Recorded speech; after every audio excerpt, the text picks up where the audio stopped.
Good morning friends. देखिए कक्षा 11वीं त्रैमासिक परीक्षा 2022-23 विषय हिंदी।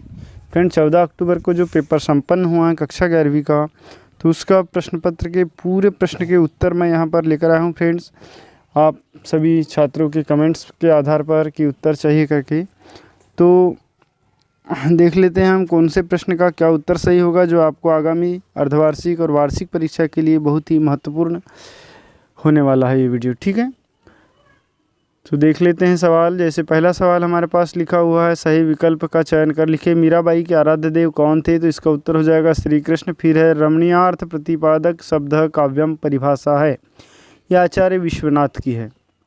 नमक का दरोगा कहानी का प्रकाशन जो है 1924 में हुआ था। फिर है फूले न समाना, मुहावरे का अर्थ है भूल जाना, अत्यंत खुश होना, अत्यंत प्रेम करना, अत्यंत दुखी होना। तो फूले न समाना का मुहावरे का अर्थ होता है फ्रेंड्स अत्यंत खुश होना। ठीक है, उसके बाद फिर लता के स्वरों में है, तो लता के स्वरों में है क्या है? मीठापन है।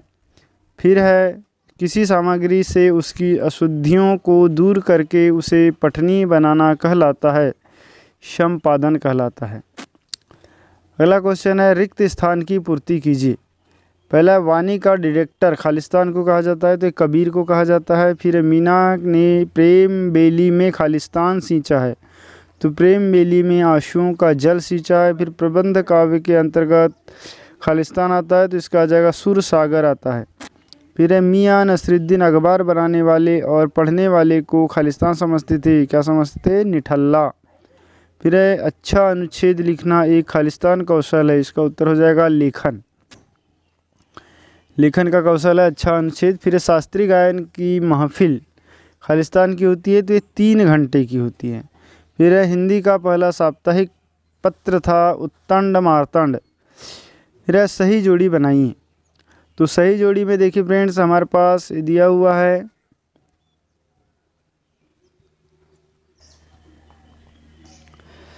हम तो एक करी जाना, तो इसका उत्तर हो जाएगा कबीरदास। ठीक है, फिर है सर्ग में बंधी रचना, तो सर्ग में बंधी रचना जो होती है ये महाकाव्य होती है।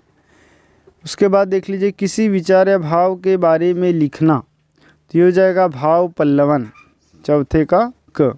फिर राजस्थान की रजत बूंदे, ये है अनुपम मिश्र। उसके बाद है जनसंचार का अंग्रेजी पर्याय, तो ये हो जाएगा मास कम्युनिकेशन। ठीक है, अब हमारे पास बचता है सत्यजीत राय, बेली हल्दर और जायसी, और इधर बचता अपू के 2.5 साल। तो फ्रेंड्स इसका मुझे कन्फ्यूज़न है, तो ये आप देख लेंगे इसका उत्तर कौन सा आता है। उसके बाद हम देख लेते हैं अगला क्वेश्चन, सत्य असत्य छाटिए। एक वाक्य में उत्तर लिखिए। तो एक वाक्य में उत्तर में देख लीजिए, पहला है मानव शरीर का निर्माण किन पंचतत्व से हुआ है? तो 5 पंचतत्व से होता है मानव शरीर का निर्माण, जल, वायु, अग्नि, पृथ्वी और आकाश।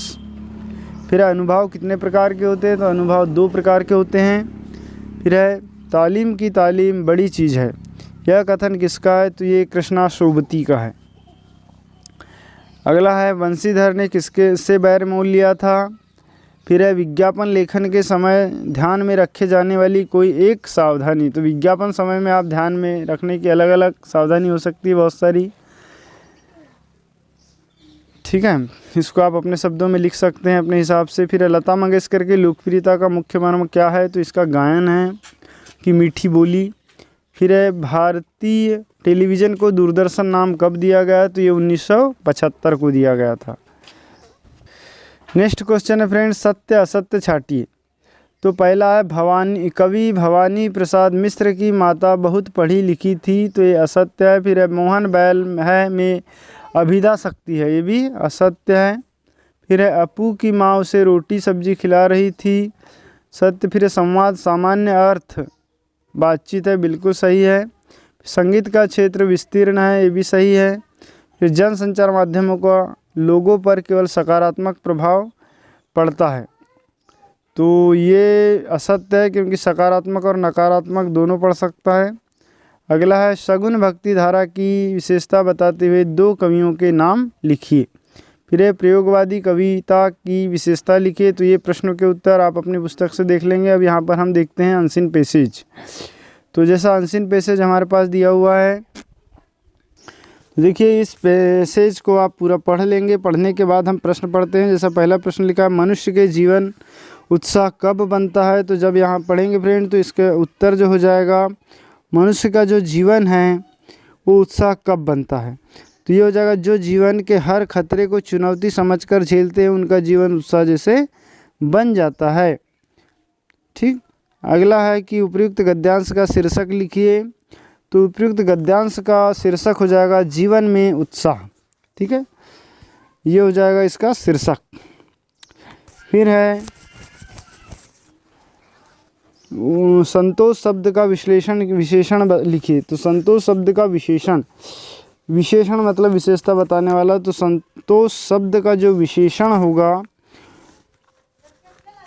वो होगा संतुष्ट। मतलब जब आदमी संतुष्ट हो जाता है तो वो संतोष हो जाता है। ठीक है। फिर ये है पैसेज, इनका शीर्षक बताना है। नूतन मतलब शब्द का पर्यायवाची लिखिए। तो नूतन का मतलब होता है नया।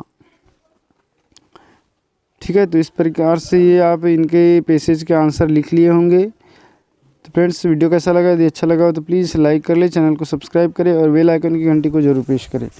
और आगामी प्रश्नों के उत्तर चाहते हैं तो प्लीज़ चैनल को सब्सक्राइब कर ले, तो अपने दोस्तों को भी ज़रूर शेयर करें। थैंक्स।